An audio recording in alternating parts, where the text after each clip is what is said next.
It's about that time.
All right, as promised, I told you all I was going to do an update video on my Recording King RD328 and let you guys know how the guitar is doing for me, like, 1 year later. And I'm kind of late on this because it's actually, way over a year. It's more like about a year and 4 months, 4 or 5 months. But better late than never. So, again, in this video, I'm basically just going to show you guys how the guitar is doing. Did I have any issues with it? Or any issues with Recording King, the company? And, what I think of it. And do I still recommend, for you all to go out and purchase one of these today? The first thing I did want to bring up is I did reach out to Recording King because I'm looking for a case for my guitar. I have a case for it. It's a cheaper brand case, and I really wanted to get a Recording King branded case. They are very nice cases. They started around $200, and I've seen them go as high as around $230. So, these are not cheap cases from what I can see. I did reach out to Recording King and I said, hey, do you guys happen to have a case? I can't find any cases anywhere. Like a T&E. Do you have one? I would be willing to purchase it from you, but if, you don't want to sell it to me, could you send it to me so I can do a couple videos on it and I'd send it back? I'd be willing to pay for the shipping and everything. And they replied back to me saying, oh, we don't give out guitars or cases for people to review. That is bull. I know for a fact that they do. As a matter of fact, I know they actually reached out to JP Cormier and sent him a couple of guitars. Now, I know JP Cormier actually purchased, the guitars that were sent to him, at least most of them. Recording King did give him a couple guitars. And I am not trying to tell you guys that Recording King is bad because they didn't want to send me a case for me to use, all right? I'm just saying I think it would be good practice on their part to want to help out some of the smaller channels because it just makes them look better. So there you go. Enough of that. I definitely wanted to bring that up. I just wanted to go over a couple things that I got wrong in the other video. The nut width on this is 1 inch and 11/16. Also, the tuners on this are Grover style tuners. They're not actual Grover tuners, all right? And I think I said that in my 6-month update video. Other than that, I'm telling you, I have had nothing go bad on this guitar. I've had nothing go wrong on this guitar. To be honest with you, it just gets better and better and better every time I play it. So, for those of you that are asking me, have I found any major issues with it, a year and a half later? None. The only thing that I did to it, and I actually did that just the other day, is I was checking the straightness of the neck on it, the fretboard, and it had quite a bit of a hump in it. Now, I was using some pretty heavy strings on it, and I'm running like a mediums now, light to medium light, and I wanted to straighten that out. So I did. It was like a eighth to not quite a quarter of a turn, and it brought it right down. Gave me, just the right amount of room, because you don't want them strings sitting flat down on your frets. You want to be able to see a little bit of room in there. But anyways, I did adjust that a little bit, and it's great. My action is around 95 thousandths on the low E and right around 75 thousandths on the high E, all right, at the 12th fret. So it's been playing great for me. What do you say we go ahead and let you guys see what it sounds like with Noah playing the guitar now?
All right, there you go. There is the sound sample of the guitar. I had Noah play it, and then I played it.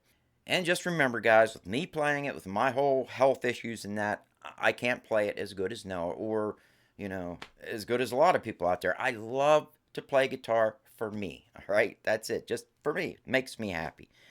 I didn't find anything wrong with this guitar. About the only thing I'd like to do to it is maybe put a set of Grover tuners on it. Other than that, honestly, I can't find anything wrong with it.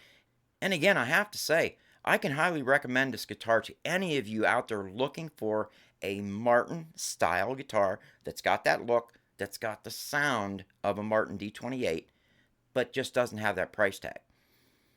Now, I do know that the price of these guitars have been going up. All the guitars in price have been going up. I mean, you're talking about an all solid wood dreadnought guitar. It's got Adirondack spruce top that's been aged 30 years before they even built the dang thing. And it's got solid East Indian rosewood, back and sides. And again, it's just beautiful. Again, like I said before, the only thing I really don't like about it, and I wrote down a bunch of things that I didn't like, the shape of the neck. I hate that V-shaped neck profile. But that doesn't stop me from playing it. The tuners, again, they're not standard size, so you can't just swap out a set of Grovers with it without having to wring them out the hole, okay? But you're gonna find out with a lot of the guitars out there that are being imported from China or Indonesia or countries like that. The finish on it, it's not the kind of finish that you would get on like a Martin or a Gibson. It's a little heavier, but in my opinion, it's not too heavy, and I don't think that it detracts from the sound or the look of the guitar. Again, I told you guys before, I didn't find any flaws at all in my guitar, and I still can't find any flaws. And last but not least, cases for these guitars. I think that if Recording King is going to advertise that they have cases for them, they should keep them in stock. You're paying a quarter of the price of the guitar, almost a third of the price of the guitar for a case. Now again, these are very high quality cases from what I can tell.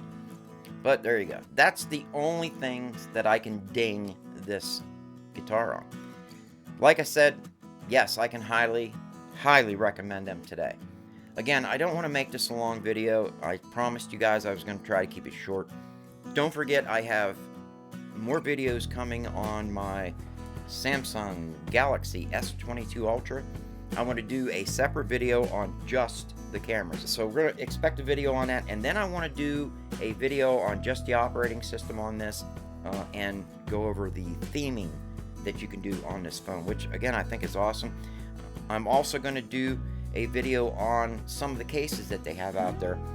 Again, I have a couple cases that I purchased for it, and my friend Bob is sending me a couple cases too, so I'm going to be going over all 4 of those cases and let you guys know what I think of all 4 of them. So that's pretty much it. I know I've kept you guys way longer than what I wanted to keep you on this video, but I did promise that I would let you know what I thought about, my Recording King 1 year later. It's been over a year, and I can tell you again that I can still very highly recommend it. If you can't afford to get a Martin guitar, but you want a Martin D28, check out Recording King, alright? Don't let the people who own Recording King, who only reach out to professional guitar players and huge YouTube channels, stop you from getting one of their guitars. Because bottom line is, the guitars are very high quality. And again, here I'm rambling again. Go get one. Alright guys, that's all I have, and I will see you all on the next one.